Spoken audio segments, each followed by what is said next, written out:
The house felt unbearably silent after Mark's funeral. Every corner whispered his absence, his favorite chair near the window sat untouched, the faint scent of his cologne still lingered in the hallway, and the muted ticking of the grandfather clock became a cruel reminder of time moving forward without him. Hannah moved through the house like a ghost, her footsteps soft and hesitant. The laughter they once shared over burnt toast or late-night TV shows now echoed only in memory. Liam, only 17, tried to stay strong. He wasn't sure if it was for Hannah's sake or his own. Grief had wrapped itself around him like a heavy coat, suffocating and inescapable. He'd never seen Hannah cry in public, not even during the service, but late at night, when he walked past her room, he could hear the muffled sobs behind her door. That sound stayed with him more than the priest's words or the coldness of the cemetery soil.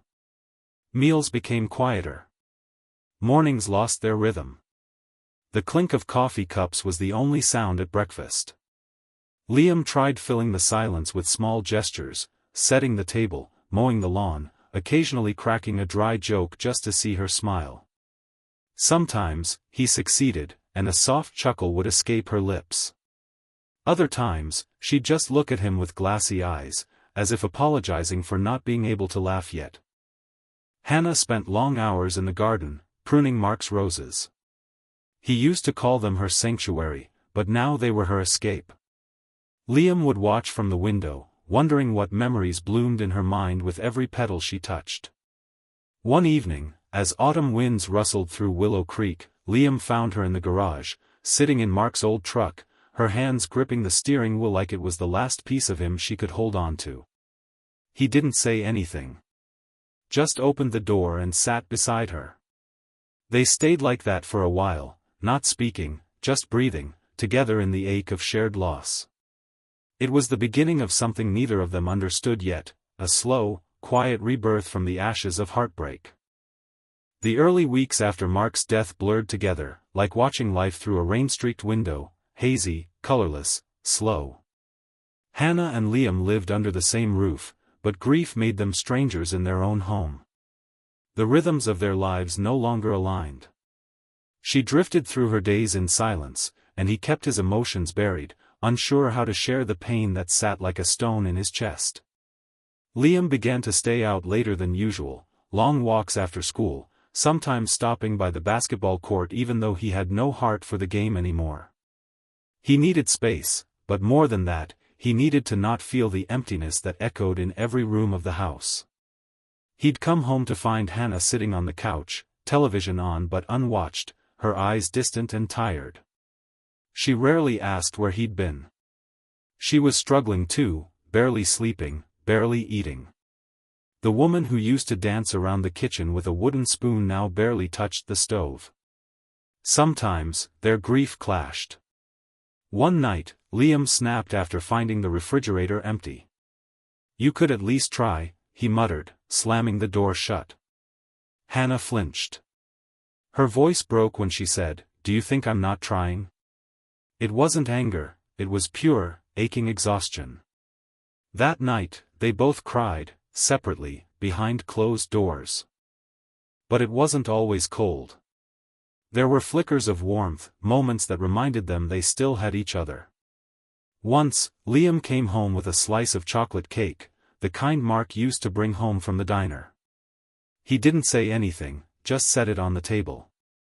Hannah stared at it for a moment, then gave a soft laugh, the first in weeks. "He always said it was too sweet," she whispered. Liam just nodded. That night, they shared the slice in silence, but it felt like a small victory against the darkness. Still, they were careful with each other. Too careful. Like two people walking barefoot over broken glass, not yet ready to talk about the weight they carried. The house was still Mark's in so many ways, his jacket still hung by the door, his tools untouched in the garage. But slowly, subtly, the space between Hannah and Liam began to change. Not heal, not yet, but shift, just enough for the light to start creeping in. Healing didn't arrive like a sunrise, it came in flickers, a quiet morning when Hannah hummed while folding laundry, a shared laugh over a burnt grilled cheese, or the soft comfort of watching rain from the porch in silence.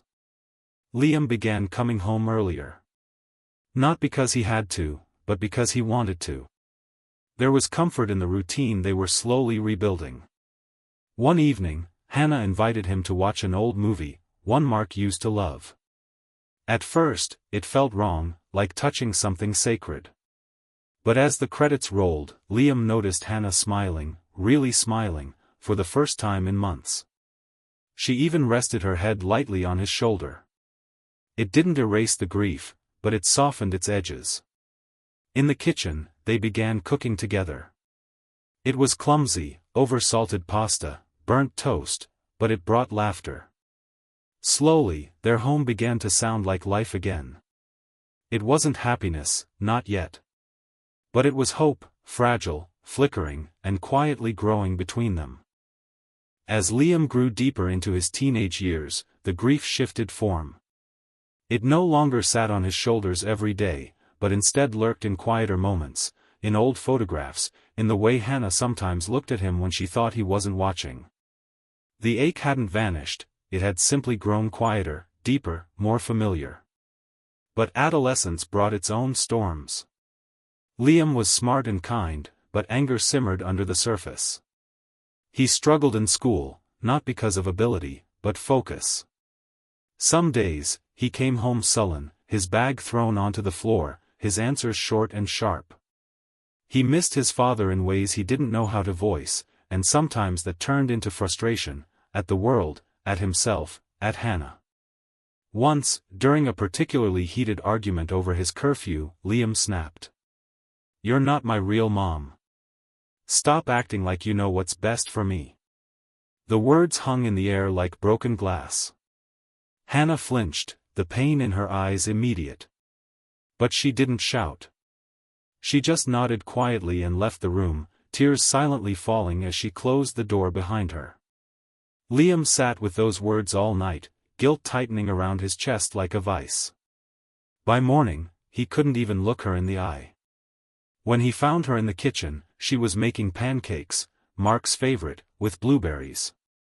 "I'm sorry," he said quietly. She smiled, not the kind that forgives everything, but one that said, "I know, and I'm still here." That was Hannah's way, never forceful, never demanding. She didn't try to replace Mark. She simply remained. Present. Gentle. Steady. She left notes in his lunch bag when he had exams. She showed up to his basketball games, even when he barely played. When he stayed out too late, she waited up. Not with lectures, but with warm leftovers and a soft, worried look. She knew he was becoming his own person, but she also knew how fragile boys could be when their grief didn't have a voice. So she offered patience instead of punishment, grace instead of guilt. And slowly, Liam noticed. He began confiding in her. Not about everything, but enough. When he didn't get into the college he'd hoped for, she didn't give him a pep talk. She just sat beside him in the backyard, their hands buried in the grass, and said, "You'll find your way. I believe in you." In that moment, Liam realized something he hadn't understood before. Hannah wasn't trying to fill the space Mark left. She was just trying to make sure he didn't fall into it. Her love wasn't loud. It was quiet, patient, and unconditional, the kind that stayed even when pushed away. As the seasons changed in Willow Creek, snowy winters turning to soft spring rains, so did Liam. His rough edges softened. He began helping around the house more, offering to cook, staying in on weekends just to keep Hannah company. They had found a rhythm, not of a traditional mother and son, but of two people who had walked through fire and chosen not to let it burn them apart. Hannah's patience had raised him more than any words could. And even though Liam rarely said it out loud, he felt it, a love that was rooted in something even deeper than blood. A love built on choice. It was a chilly evening in late October when Liam finally found the words he'd been carrying for years. The trees in Willow Creek had turned to fire, gold, crimson, and amber painting every street. The scent of burning leaves drifted through the open windows as Hannah stood in the kitchen, stirring a pot of soup. Liam had just returned from college for the weekend, taller now, his shoulders broader, but his eyes still holding traces of the boy who once sulked through silent dinners. He watched her from the doorway for a moment, taking in the way she hummed softly, an old tune Mark used to play on the record player. She looked older, too. Not in a worn-down way, but in a softened one. Like time had sculpted her into something more graceful, more solid. "Do you ever think he'd be proud of me?" Liam asked quietly, stepping into the light. Hannah turned, surprised by the sudden depth in his voice. Her eyes didn't flicker with hesitation. "He always was," she said gently. "And he'd be over the moon now." Liam nodded, but the lump in his throat remained. He pulled out a chair and sat down, fingers nervously tracing the grain of the old wooden table. The silence between them was warm, like a fireplace kind of quiet. He looked up at her, his voice lower now, more fragile. "I never really said thank you," he began. "For staying. For not giving up on me. For loving me when I didn't make it easy." Hannah set the spoon down slowly, her hands trembling just enough for him to notice. She sat beside him, eyes already glassy. "You don't have to thank me," she whispered. "You're my heart, Liam. I chose you. Every single day." Tears welled up in his eyes, and this time, he didn't hide them. He leaned over and hugged her, really hugged her, like he used to when he was small and afraid of thunderstorms. And in that embrace, everything unspoken over the years was finally felt. It was just one moment. But for them, it meant everything. In the quiet seasons that followed Mark's death, Hannah had poured herself into caring for Liam. It gave her purpose, something to cling to when the world felt adrift. But as the years passed and Liam found his footing, a new silence began to take hold, not the silence of grief, but one that asked, "What now?" For the first time in a long time, Hannah began to turn inward. She was still young, though she often forgot it. Her reflection had changed, soft lines around her eyes, silver creeping into her dark hair, but behind all of that was a woman who had pressed pause on her own dreams for too long. The realization came not all at once, but in small nudges, a conversation with a neighbor about an art class at the community center, an untouched suitcase of old sketchbooks in the attic, the sudden urge to wear the red scarf Mark had once teased her about. She signed up for the class. At first, it felt strange, indulgent, even, to sit in a sunlit room filled with paints and blank canvases. Her hands trembled holding the brush again. But the more she painted, the more the color returned not just to her work, but to her soul. She began walking through Willow Creek with new eyes, noticing how the light filtered through the trees, how the leaves danced with the wind. She rediscovered beauty, not just in the world, but in herself. Liam noticed the changes too. The way she dressed a little brighter, the sparkle in her laugh, how she hosted small gatherings for the neighbors and filled the house with fresh flowers. She still carried the love she had for Mark, that would never fade, but she was no longer defined by the loss. She was learning to live, not just survive. There was even a date once, with a kind man named Robert from the local bookstore. It didn't lead anywhere serious, but that wasn't the point. Hannah had allowed herself to be seen, to be known outside the role of wife or stepmother.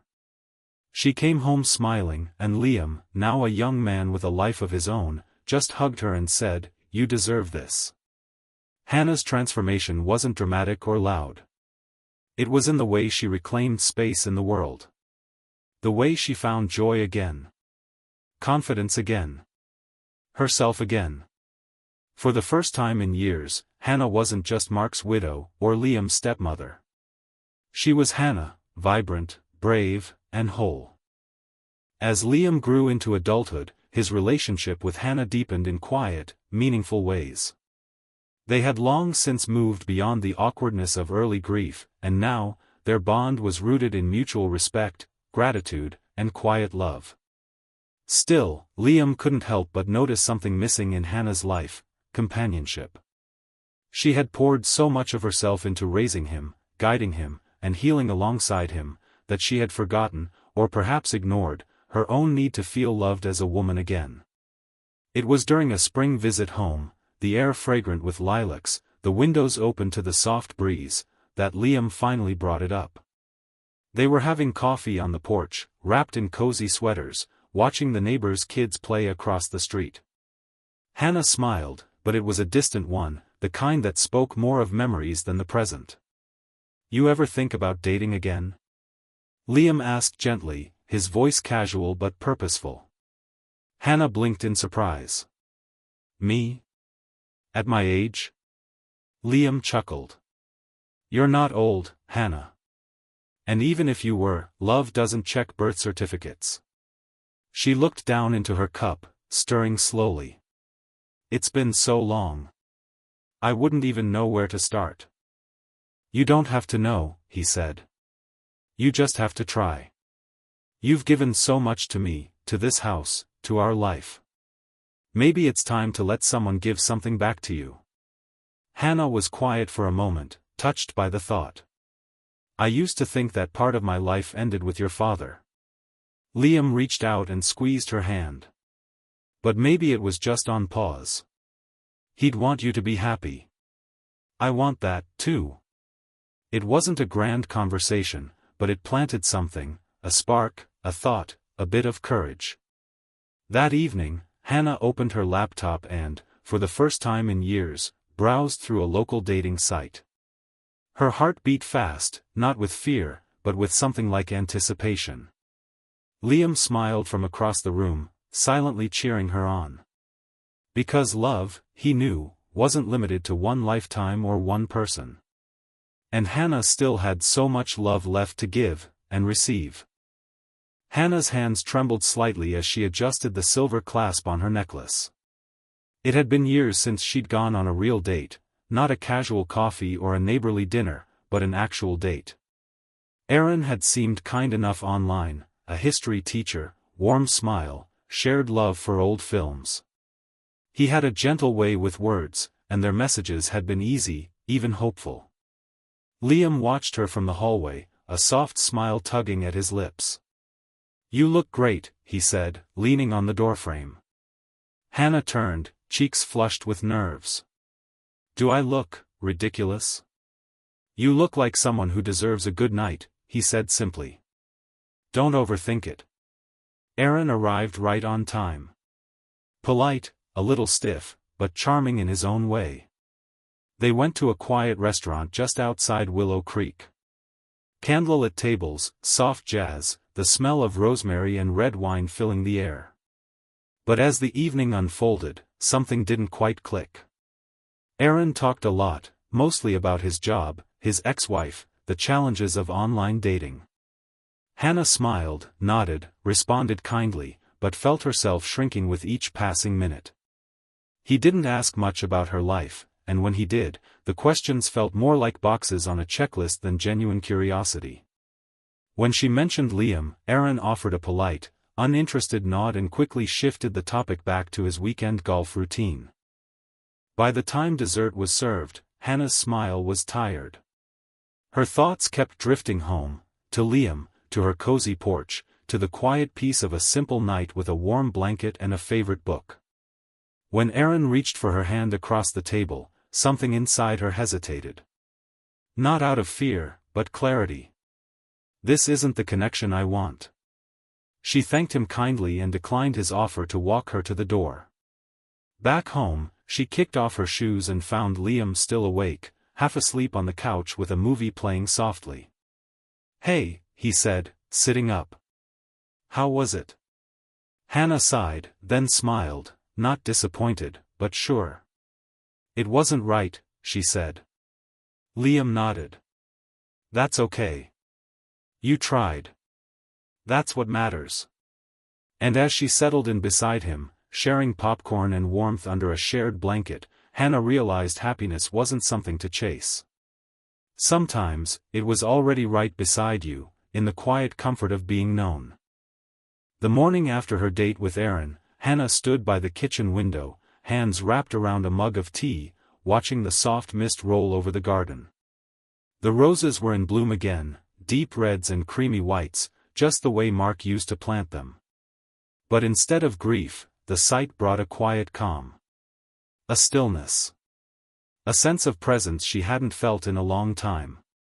Aaron had been kind, polite, well-mannered, yet something essential had been missing. Connection. Curiosity. That shared spark that made two people feel like they were walking the same path. And for the first time, Hannah realized she wasn't sad it hadn't worked out. She was grateful. Because the experience had shown her something far more important than what she wanted in a partner, it showed her what happiness actually looked like in her life now. She found it in slow mornings like this, in Liam's laughter echoing through the house, in the warm flicker of candlelight during her painting sessions. It was in the meals she made with care, in the way she dressed for herself now, not to impress, but to feel alive. It was in the little texts from Liam at college, saying he missed her cooking or asking for her advice. It was in knowing she had raised a good man, someone kind and thoughtful, who saw her not just as a caretaker, but as a whole, complex, worthy human being. That afternoon, Liam returned from a grocery run to find her dancing in the kitchen, an old record spinning on the player, her eyes bright, cheeks flushed with joy. "Someone's in a good mood," he teased, setting the bags down. Hannah smiled, spinning slowly, arms wide like a child. "I think I finally figured it out." "Figured what out?" "What makes me happy," she said. "And it's not whether someone else sees me or loves me. It's that I do. That I get to live this life, with all its mess and beauty, and feel it fully." It was a quiet Sunday in late spring when Liam decided it was time to give something back, not with words, not with gifts, but with a day that honored everything Hannah had given him. He called it Hannah Day, and he planned it in secret, piecing it together over weeks like a mosaic made of memories, love, and deep gratitude. When the day arrived, Hannah woke to the soft scent of lavender drifting through the hallway. A small note sat on her nightstand, written in Liam's neat handwriting. "Today is yours. No questions, no worries, just joy. Come to the kitchen. L." Curious and smiling, she made her way downstairs. The house had been transformed. Fresh flowers, lilies and lilacs, her favorites, were tucked into vases. The smell of vanilla and cinnamon wafted from the oven. On the kitchen table was breakfast, fresh scones, honey-drizzled fruit, and her favorite tea steeping in her grandmother's porcelain cup. Liam appeared, beaming. "Happy Hannah Day." "Hannah Day," she laughed, eyes misting already. He grinned. "A day to celebrate the person who's been my home, my guide, my safe place. Today's about you." He took her on a walk through Willow Creek, past the bookstore where she used to take him as a boy, past the garden where she once knelt for hours, lost in grief and healing. At every stop, he had something ready, a framed photo from their early days, a letter he'd written at 16 but never showed her, a bookmark she once lost but he had secretly kept. Later, they visited the local community center. Liam had arranged an exhibit of her artwork, the pieces she thought no one cared about. Neighbors, friends, and even a few strangers wandered the small room, admiring the colors, the feeling, the life in her brushstrokes. Hannah stood silently, overwhelmed. "You did all this?" she whispered. "You gave me everything," he replied softly. "I just wanted you to feel that. Even for a day." As the sun began to set, they returned home, the porch bathed in golden light. They sat together, wrapped in a blanket, hearts full. Hannah didn't say much. She didn't need to. The tears on her cheeks, the softness in her eyes, and the way she leaned her head against Liam's shoulder said it all. That night, as stars blinked quietly above Willow Creek, Hannah slept with a peace she hadn't felt in years, knowing she was seen, loved, and remembered. Not just as Mark's widow, or Liam's stepmother, but as Hannah. The woman who had built a life of quiet strength and unconditional love, and was finally celebrated for it. Years later, long after the seasons had reshaped Willow Creek again and again, Liam often found himself reflecting on the path that had brought him to the life he now lived: a loving wife, 2 spirited daughters, a house not far from where he grew up. But no matter how far he traveled or how much life changed, one truth remained constant: the foundation of everything good in his life was built on the quiet sacrifices Hannah had made.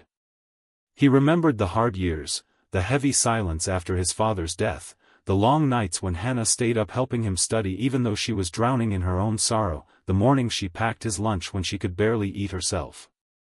None of it had been grand or loud. Her love was the quiet kind, the kind that never demanded attention but shaped everything around it. He remembered the job offers she turned down to stay close when he was struggling. The hobbies she shelved, the relationships she never pursued, the ways she put his healing before her own. At the time, he hadn't understood the depth of that sacrifice. But now, as a father himself, he could feel the weight of every choice she made. And he understood how much love it took to give up parts of yourself so someone else could find their footing. One evening, after tucking in his daughters and stepping out onto the porch, Liam called Hannah. She was older now, softer, still painting, still hosting neighborhood brunches like she always had. Her voice was warm when she answered, filled with the kind of peace only earned through a lifetime of love and quiet endurance. "I just wanted to say thank you," he said, his voice thick with emotion. "For what, sweetheart?" she asked. "For everything. For being my family when everything was falling apart. For giving up so much and never asking anything in return. For choosing me, every day." There was silence for a moment, and then he heard her breathe, slow and steady. "I never saw it as giving up anything," she whispered. "I saw it as building something. Us. And I'd do it all again." Liam looked up at the stars, a breeze brushing gently across his face. In that moment, he knew that real family isn't always written in blood.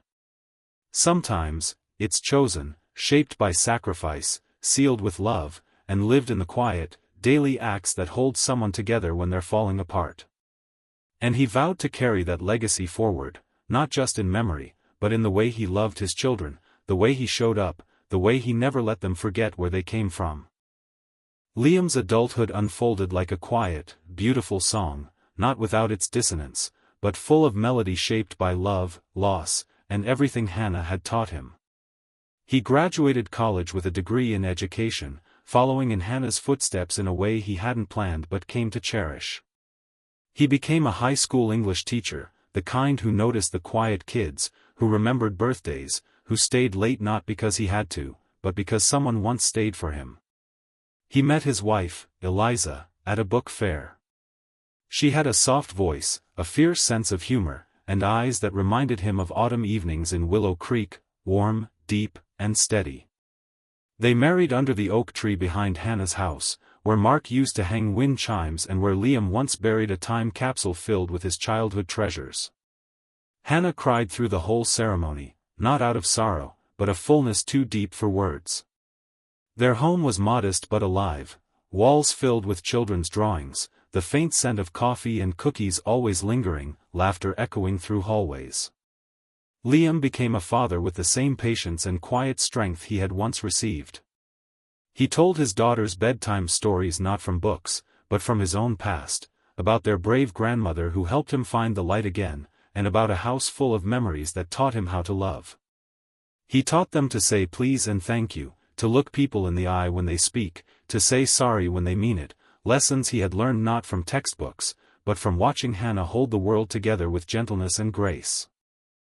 And every Sunday, without fail, they visited Hannah. She had aged, of course, her hair now completely silver, her steps slower. But her spirit remained sharp, full of warmth and wit. The girls ran to her as if pulled by instinct, wrapping their arms around her legs and babbling about school, friends, and scraped knees. She listened to every word, her hand stroking their hair the way she once had done for Liam. One Sunday, after dinner, Liam stepped outside alone with her. The sun was dipping low behind the hills, casting the sky in gold. "You did it, you know," he said quietly. Hannah looked over, smiling. "Did what?" "You gave me a life worth living. And now I get to pass it on." She looked at him for a long moment, her eyes misty. "That's all I ever wanted, Liam." And he believed her. Because her love had never been about what she got in return. It had always been about planting seeds, of safety, kindness, resilience, and trusting that someday, they would bloom. Now, he was the garden. His children were the flowers. And Hannah, she was the sun that helped it all grow. As time moved on and the years gently folded into one another, the sharp edges of grief dulled, replaced by a warm reverence for everything that had come before. Liam often found himself reflecting on the path his life had taken, not with regret, but with wonder. How something once broken could be pieced back together with so much care, love, and quiet resilience. Hannah wasn't bound to him by blood. She had stepped into his life with no obligation to love him the way she did. And yet, she did, fiercely, selflessly, day after day, year after year. In a world that often romanticized biology, Hannah had rewritten what it meant to be a parent, a protector, and a constant. She didn't replace Mark. She honored his memory while building something new, something lasting, with Liam. The bond they forged was never defined by titles. It lived in the shared meals, the late-night talks, the small notes tucked into lunchboxes, the comforting silence on hard days, and the laughter that filled the empty spaces in their home. It lived in the sacrifices she made without ever calling them such, and in Liam's understanding, later in life, of just how much she had given. When Hannah eventually passed, surrounded by family, her final years filled with joy and peace, Liam stood at her memorial and spoke not as a stepson, but as a son. His voice was steady, but full of emotion. "She wasn't my mother by birth," he said, looking out at the crowd of people who had loved her, "but she was the mother I needed. And I am who I am because she chose to love me when she didn't have to. That is the most sacred kind of love there is." Years later, his own daughters would ask about her, Grandma Hannah, the woman in the old pictures with the warm smile and paint on her hands. And Liam would tell them stories, not just of the things she did, but of the way she made people feel. Because love, he had learned, isn't always about where you come from. Sometimes, it's about who shows up, and stays. In the quiet corners of his home, in the way he raised his children, in the warmth that never quite left him, Hannah lived on. Chosen family, after all, is no less eternal than any other. It may just be the most powerful kind of all.